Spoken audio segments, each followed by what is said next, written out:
The Tuskegee Syphilis Study. Let's get right into it. The year was 1932, and the United States Public Health Service launched what they called a treatment program in Macon County, Alabama.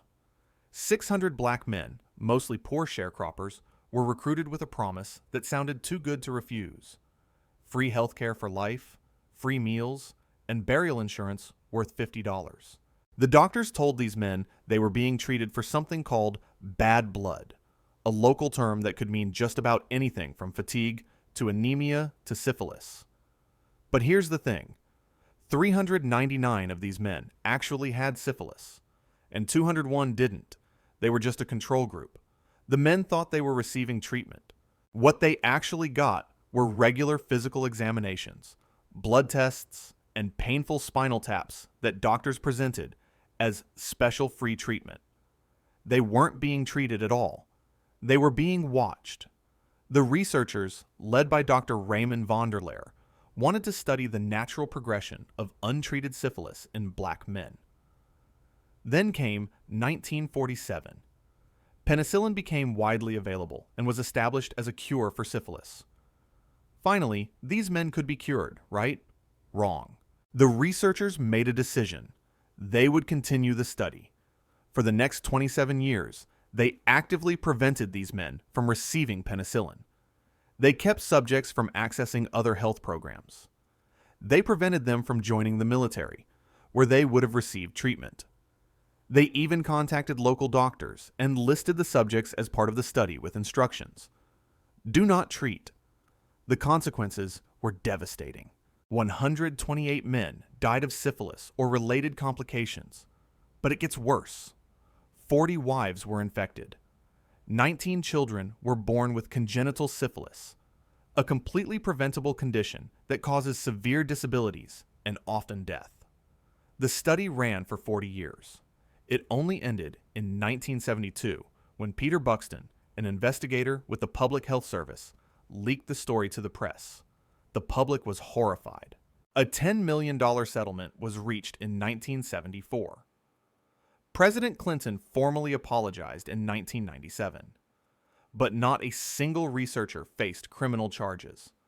If you think the U.S. government's involvement was shocking, our next experiment involved the CIA running secret brothels. Project MKUltra. Operation Midnight Climax. Between 1955 and 1965, the CIA operated secret brothels in San Francisco and New York City. This wasn't some rogue operation.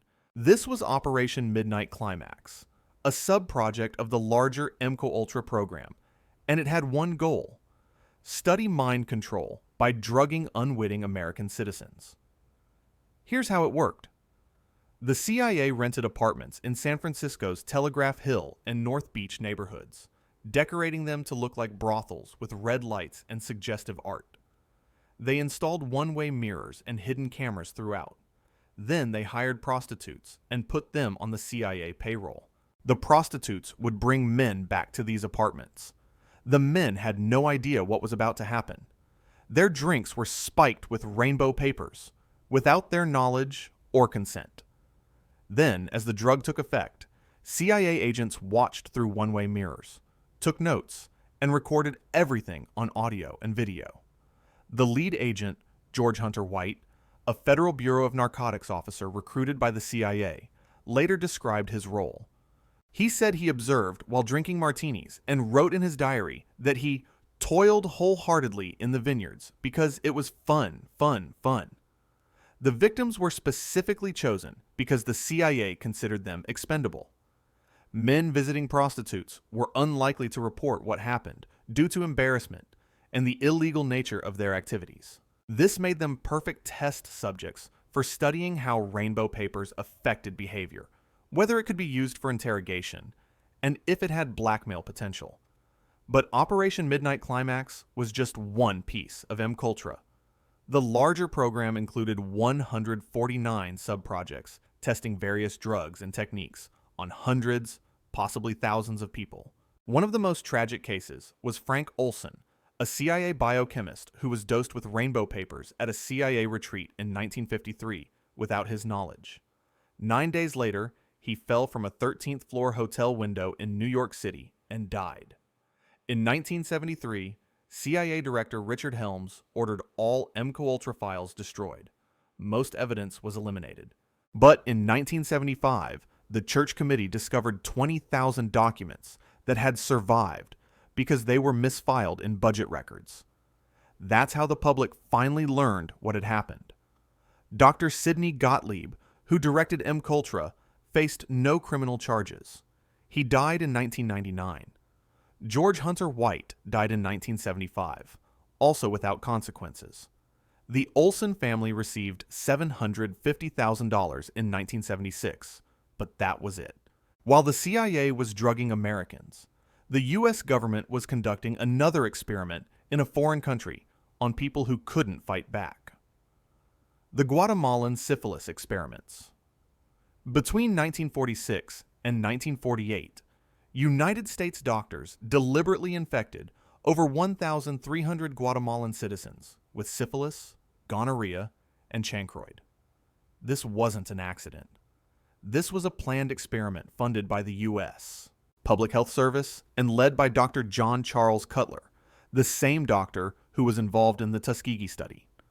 The victims included prisoners, soldiers, psychiatric patients, and commercial sex workers.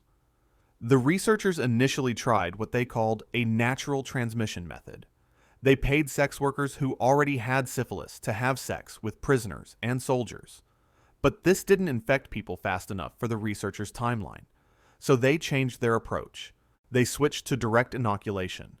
For men, bacteria were applied directly to the penis, specifically under the foreskin and on the shaft.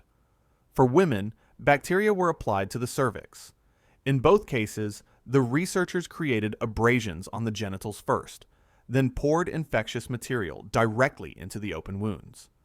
Some victims also had bacteria applied to abraded skin on their arms and faces. Others received direct injections of the infectious material. One documented case involved a female psychiatric patient. She was infected with syphilis first. Later, she was infected with gonorrhea that was inoculated into her eyes, urethra, and rectum. She developed severe complications and died approximately 3 months into the experiments. An autopsy was performed. Out of the 1,308 people deliberately infected, approximately 700 received what could be considered adequate treatment. That means over 600 people never got proper treatment. At least 83 people died, though the actual number is likely higher. Many of the deaths occurred in psychiatric patients, and it's unclear whether the experiments directly caused death or contributed to it. The experiments remained hidden for 64 years. In 2010, historian Dr. Susan Reverby was researching the Tuskegee study when she discovered documents about Guatemala in Dr. Cutler's archived papers at the University of Pittsburgh. Cutler had died in 2003, so he never faced any consequences. In fact, he'd had a long and respected career in public health. President Obama apologized to Guatemala's president in 2010. Victims filed a lawsuit in 2011, but it was dismissed due to sovereign immunity. No one received compensation from the United States.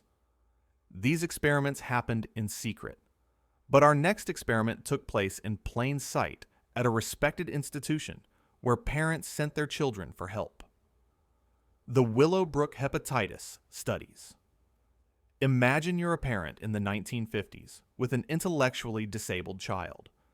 You need institutional care, but there's a waiting list. Then, someone tells you there's immediate admission available, but only if your child joins a hepatitis research study. That's the choice parents faced at Willowbrook State School on Staten Island, New York, between 1956 and 1970.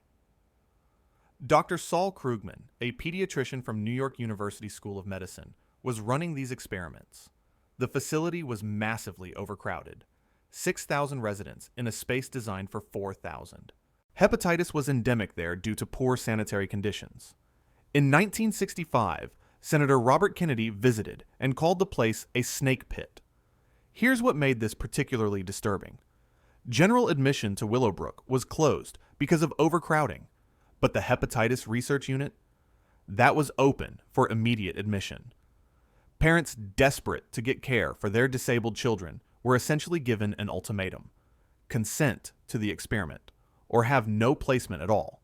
Approximately 700 to 800 intellectually disabled children, mostly between ages 3 and 10, participated over 14 years. The researchers deliberately infected these children with hepatitis. Some were fed extracts of feces from hepatitis patients, mixed into their food or drinks. Others were injected with live hepatitis virus directly into their bloodstream. Dr. Krugman's justification was that the children would inevitably get hepatitis anyway, because of the terrible conditions at Willowbrook. He argued that controlled infection meant better medical monitoring, and that the research unit had better conditions than the rest of the facility, which was true, but doesn't make it ethical. All the infected children experienced hepatitis symptoms: jaundice, fever, fatigue, and liver inflammation. Some cases were severe. Hepatitis B can cause chronic infection, cirrhosis, and liver cancer, but there was limited long-term tracking of what happened to these children. The study became controversial in the medical community during the 1960s.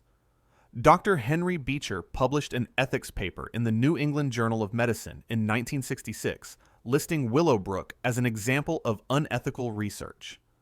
The study ended in 1970, and in 1972, journalist Geraldo Rivera broadcast from Willowbrook, showing the horrific conditions. Dr. Krugman faced no legal consequences. In fact, he was named to the National Academy of Sciences in 1972, right during the controversy. He continued his prestigious career and died in 1995, still respected in medical circles. At least these children were told it was medical research. Our next victims thought they were helping the war effort and had no idea they were being poisoned. The Holmesburg Prison Experiments. In 1951, Dr. Albert Kligman from the University of Pennsylvania visited Holmesburg Prison in Philadelphia for the first time. His reaction to seeing the inmates was chilling. He said, "All I saw before me were acres of skin. It was like a farmer seeing a fertile field for the first time." For the next 23 years, Dr. Kligman turned that prison into his personal laboratory. Over 300 prisoners, about 70 to 80% of them black men, became test subjects for experiments funded by major corporations and the U.S. Army.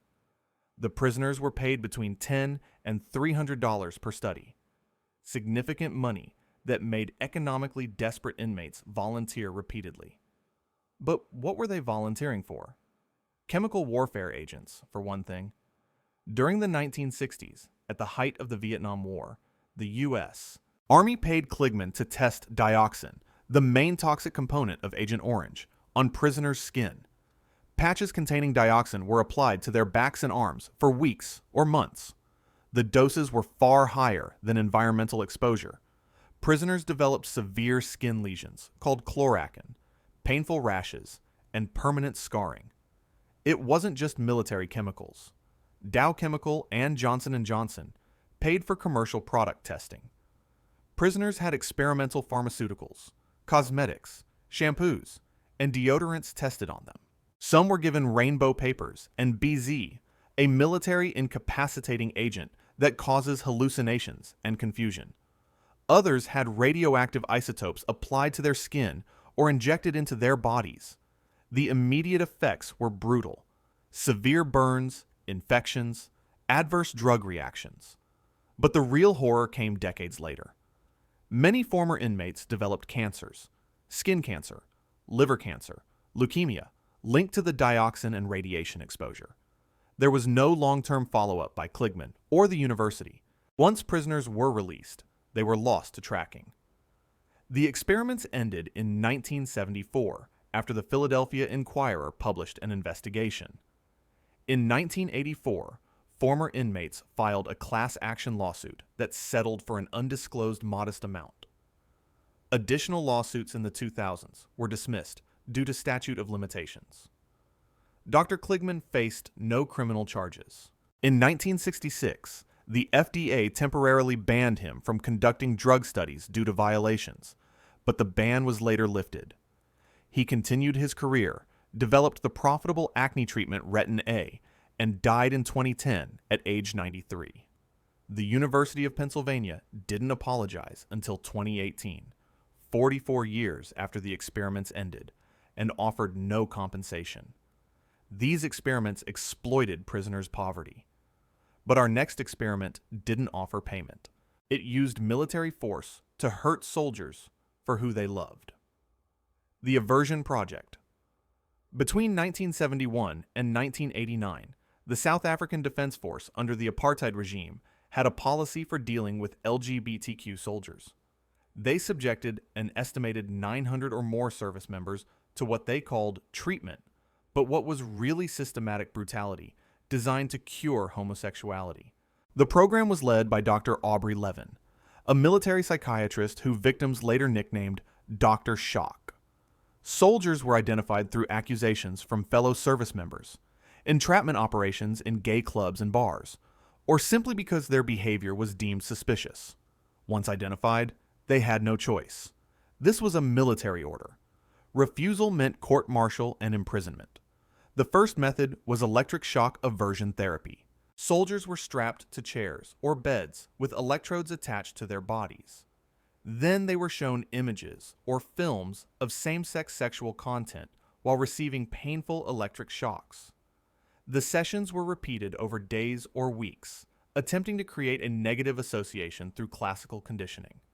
Victims reported that the shocks were severe and left physical marks, including burns and muscle damage. The second method was chemical castration using hormones and anti-androgens. This caused loss of libido, impotence, and feminizing effects like breast development. Some of these changes were permanent, but the most horrifying aspect was the forced gender reassignment surgeries. An estimated 900 individuals were subjected to irreversible procedures without informed consent. For males, this included removal of the penis, construction of a vagina, and breast augmentation. The surgeries were performed in military hospitals with no psychological preparation and no post-operative support. After surgery, victims' identity documents were changed, forcing a legal gender change they hadn't chosen. Many victims were then discharged from the military and left to cope on their own. The suicide rate among these individuals was high, though exact numbers aren't documented. Those who survived faced ostracism from families and communities, loss of careers, and lifelong physical and psychological trauma. The program continued into the late 1980s, the same era when global LGBTQ rights movements were growing.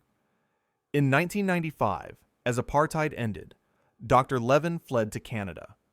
Between 1997 and 1998, South Africa's Truth and Reconciliation Commission heard testimony from victims, and the full scope began to emerge. Dr. Levin faced no prosecution in South Africa. He established a psychiatric practice in Calgary and worked there until 2010, when he was arrested for sexually assaulting over 30 male patients, completely separate crimes.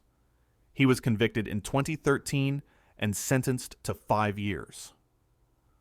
The victims of the Aversion Project received no compensation and no official apology from the South African government. That experiment happened during apartheid, a regime the world condemned, but our final experiment was conducted by doctors in Imperial Japan, and the perpetrators were granted immunity by the United States. Unit 731, between 1935 and 1945, the Imperial Japanese Army operated a biological warfare research facility in Pingfang, outside Harbin in occupied Manchuria. The facility covered 6 square kilometers with over 150 buildings and was staffed by approximately 3,000 personnel. It was commanded by Lieutenant General Shiro Ishii, a surgeon and microbiologist. The official cover name was the Epidemic Prevention and Water Purification Department. The reality was far darker. An estimated 10,000 to 12,000 people died at this facility, mostly Chinese civilians and prisoners of war, but also Koreans and Soviet prisoners. The staff referred to victims as Maruta, which means logs, because that's how they were viewed. Raw materials for experiments. The procedures conducted were brutal. Vivisections were performed on living subjects without anesthesia so researchers could study disease progression in living tissue. This included pregnant women, where researchers examined fetal development and infection transmission. Organs were removed while victims were conscious.